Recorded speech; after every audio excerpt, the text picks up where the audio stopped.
understand why people get sick or how people get sick. So the first thing I would say about that is what I learned in 35 years of doing medicine is what we call sick is incorrect. So let me give you an example. You get a splinter in your finger and you don't take it out. What happens next? It gets infected and it gets worse. Not infected. How do you know it's infected? Just I always tell people when they talk to me, think like a 6-year-old. You don't know. Just what do you see? Red, swollen pus, right?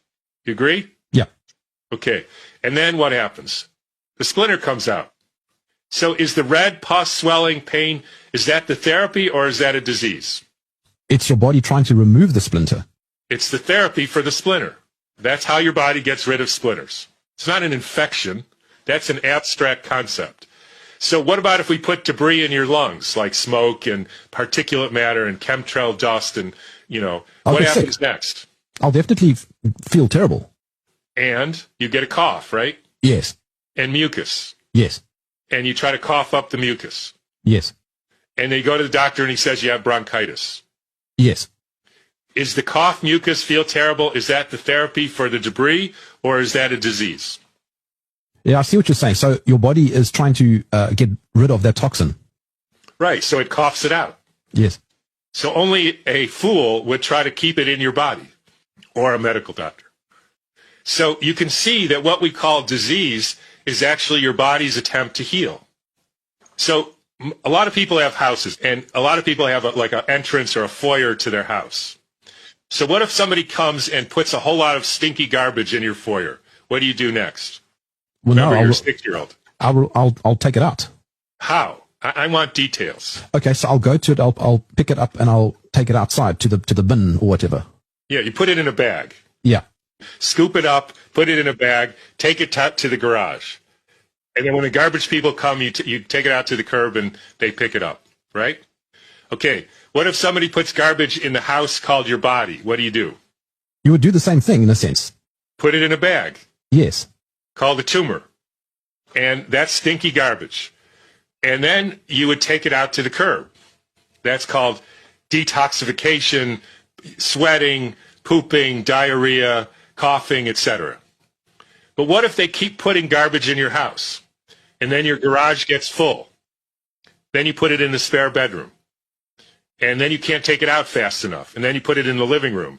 And then the kitchen, and then the master bedroom, and then your wife leaves you, and then you have to move.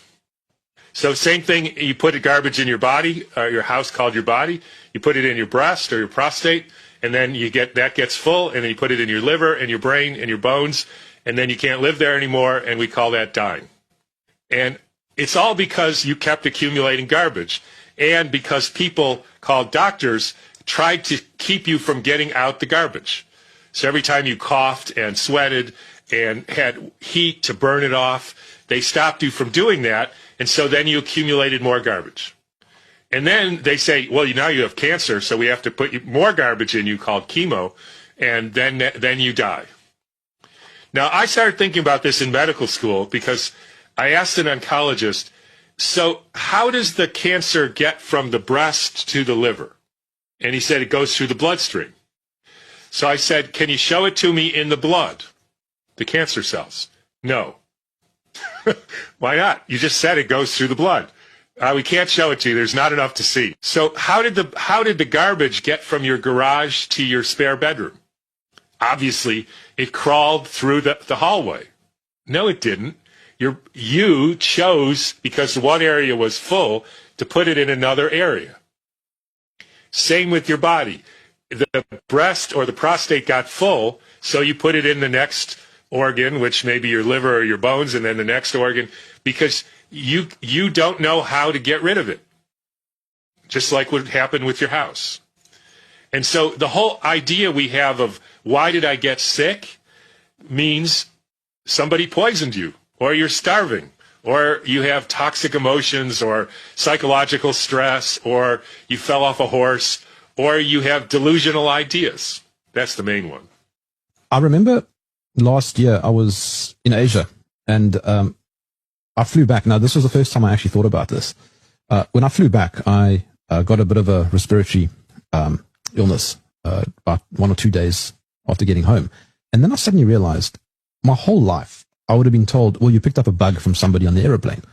Yeah. But I thought, no, it's so obvious that I literally come from a different part of the world, different climate, different temperature, different season, lack of sleep, different food. The list of variables goes on and on and on. And they sprayed really toxic stuff in the airplane. Yeah. That you breathed in. Yes. And that your body said, let's try to get rid of this because we're smart. People say, Tom, didn't you learn anything of use in medical school? I say, yes. Day one of medical school, a guy got up and said, everybody remember that the dumbest kidney is smarter than the smartest nephrologist. And I've always remembered that because it's true. Your body knew, I don't like this aerosol shit that they sprayed on the plane, so I'm going to put it in a flow device called mucus and cough it up and make sure I rest for a day or so I get rid of it. And now you're fine.